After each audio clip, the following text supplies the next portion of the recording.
This is not breaking news. This is not a scandal. This is not about one person. This is about a system that still times looks, times functional, right up until the moment it isn't. A system that can absorb violence, absorb corruption, absorb bodies without ever admitting it has been breached.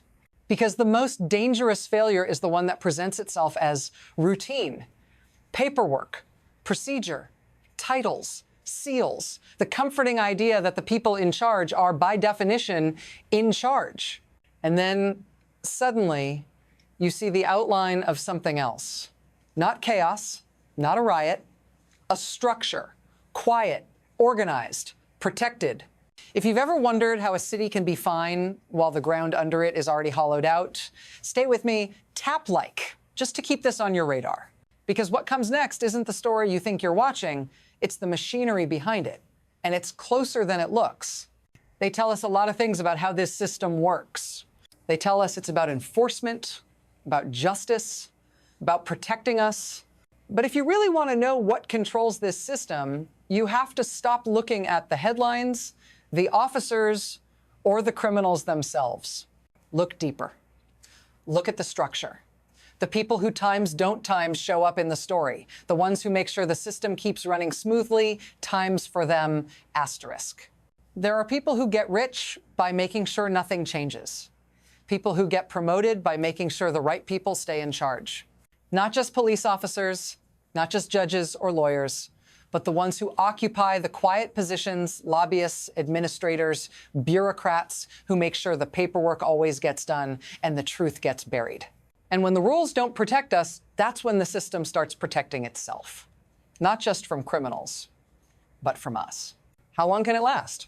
The real danger is the one that creeps in without notice. At first, it's small. A misfiled report, a decision left unchallenged, an agreement whispered in a back room with no one around to question it. It happens gradually, and that's exactly why it's so dangerous. Years ago, there were laws and processes in place to prevent this kind of thing from happening. People believed that systems could be trusted because they had times been trusted. But what happens when something that was once unthinkable becomes routine? Slowly, piece by piece, those systems were eroded, hollowed out from the inside.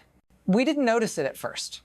It wasn't a dramatic change. It wasn't a loud explosion. It was just easier to ignore the small gaps, the moments when trust was broken. And then one day, the holes are too big to patch. But by then, it's too late.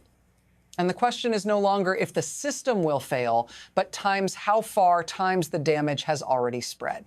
Want to know what happens next? Hold on. The raid was supposed to be about one thing. But when agents entered that hotel, they found something far worse than they expected. What started as an immigration operation turned into a full-blown criminal investigation within minutes. And that's the problem. The system wasn't just times failing times. It was times hiding, times something much darker underneath. Inside that building, agents uncovered forged documents, false identities, and weapons meant for more than just self-defense. But it didn't stop there. They found drugs, cocaine, and fentanyl ready to be shipped out on a scale that was unimaginable. Over $4 million in cash, firearms, a network of smuggled migrants, and that was just the tip of the iceberg. This wasn't an isolated incident. It was a sign of something much bigger, an entire operation embedded within the city, protected by the very system meant to stop it. So what now? The real question isn't how times this was allowed to happen, it's how long times it had been happening. Behind the scenes, this network wasn't just about smuggling people or drugs, it was a well-oiled machine. It was a system designed to keep itself running regardless of who got hurt. And the worst part? It was protected from the inside. At the heart of it, two names kept coming up. A judge with a spotless public record and a respected immigration lawyer. On paper, they were pillars of the community, but in reality, they were the architects of an entire criminal operation. For nearly a decade, they built a pipeline. Somali migrants were smuggled into the country, provided with false identities, and absorbed into this network as drivers, couriers, and guards. Debt, threats, and family pressure kept them in line. And the system was perfectly set up to ensure they could never escape. They knew how to work the system. They had connections in courtrooms, local law enforcement, even federal agencies.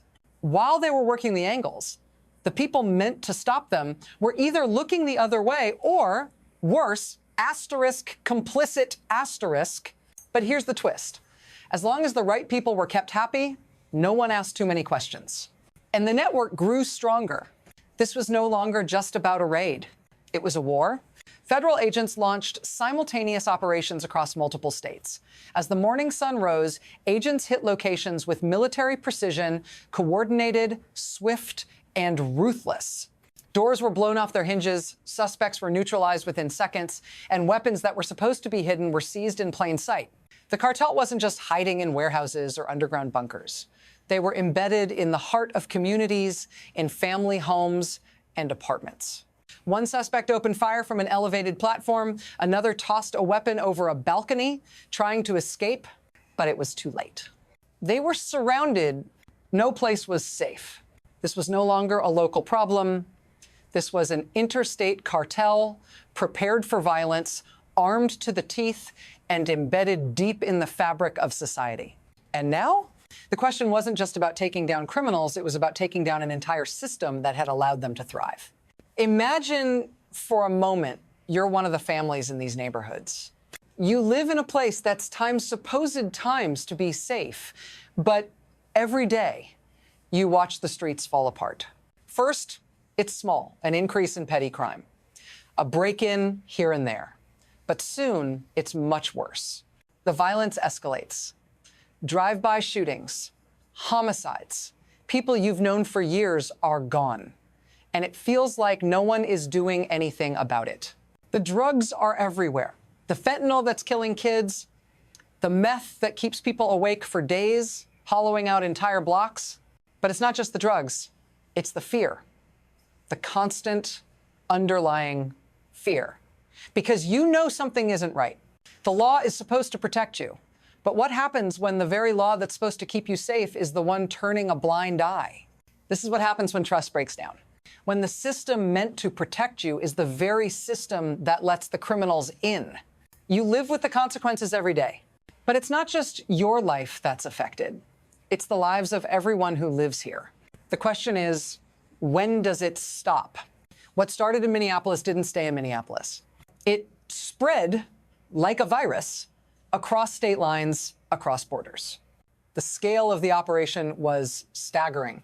And it didn't just affect one city or one state. It affected an entire region. The drugs didn't just stay in the streets of Minneapolis. They moved outward, crossing the Midwest, reaching cities, towns, and even rural communities. The violence, the overdoses, those weren't isolated to one neighborhood. They were felt across multiple states, in homes, schools, and businesses. The corruption didn't stay behind either.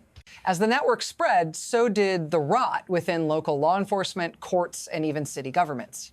This wasn't just about smuggling or street gangs anymore.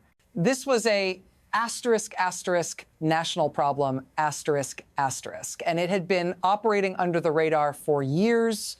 This is no longer a local times issue.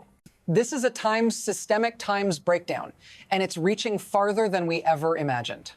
The system has cracked, but the question is, where does it go from here? Option one, adjustment, We could fix it slowly, carefully, piece by piece. We could put in place new measures, tighten oversight, and ensure that nothing like this happens again. It would take time, but the damage could be reversed, trust could be rebuilt, some semblance of order could return.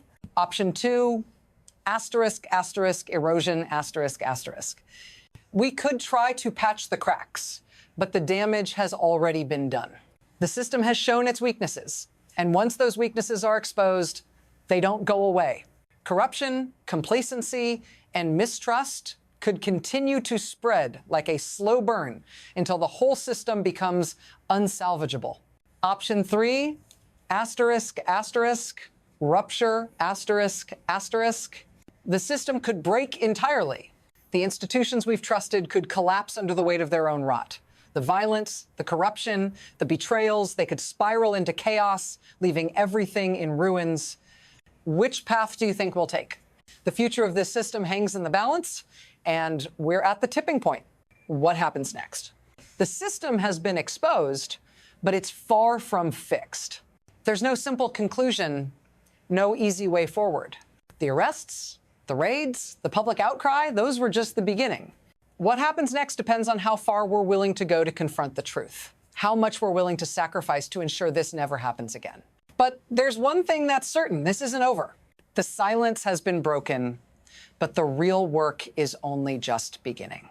The question is, will we allow this system to times heal asterisk, or will we let it slip back into complacency, back into the shadows? This story is far from done. The real reckoning has just begun. And the next chapter, it's up to us. If you want to see how deep this goes, follow the investigation. Because the next network, it could already be inside your system, waiting. Share this so the warning doesn't fade with the case. The lesson is clear. When power is unchecked, the cost is unbearable.